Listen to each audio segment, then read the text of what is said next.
ഒരു 100 കോടി കളക്ഷൻ ലഭിക്കുന്ന ഒരു സിനിമയിൽ ഒരു നിർമ്മാതാവിന് നീ വിട്ടു ഇത് എനിക്കുള്ള പണിയാ. ആ നിർമ്മാതാവിന്റെ ഒരു ഏർണിംഗ് എന്തായിരിക്കും? കോടികളെക്കാട്ടിലും നമുക്ക് പണം എനിക്കൊരു പ്രശ്നമല്ല.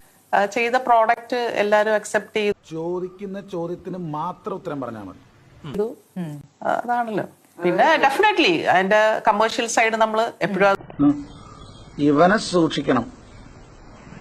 ഇവൻ നമ്മളെ കുഴപ്പിക്കാനുള്ള പരിപാടി ചിന്തിച്ചിട്ട് തന്നെയാണല്ലോ സിനിമ എടുക്കുന്നത്. നമ്മൾ സേഫ് ആകുക എന്നുള്ളതാണല്ലോ എപ്പോഴും നമ്മുടെ ഫസ്റ്റ് പ്രയോറിറ്റി. അത് തന്നെയാണല്ലോ. അപ്പൊ അതിന്റെ ഒരു കാൽക്കുലേഷൻ ബേസ് ചെയ്തായിരിക്കും ഒരു സിനിമ ഇറക്കുന്നത്. ചിലപ്പോ നമ്മൾ വിചാരിക്കുന്ന ബഡ്ജറ്റിൽ ചെയ്യാൻ